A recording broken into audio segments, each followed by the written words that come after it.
Sahiwal breed से प्यार। Sahiwal breed अपने वतन की एक ऐसी ब्रीड है जो कि आज से नहीं, पाकिस्तान और हिंदुस्तान जब मुत्तहिदा हिंदुस्तान के वक़्त से जानी मानी ब्रीड है। ये इस वक्त अनमोल मुश्तरका फार्म पे काका बुल मौजूद है। फेमस काका जो कि तैमूर हैदरी साहब के फार्म की जीनत था। ये हमारे प्यारे भाई सरदार उस्मान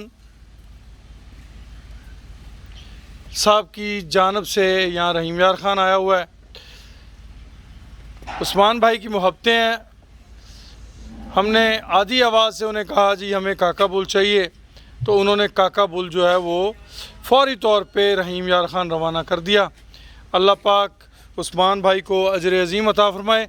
मोहब्बत करने वाले इंसान हैं, अल्लाह उनकी मोहब्बतों को कबूल व मंजूर फ़रमाए।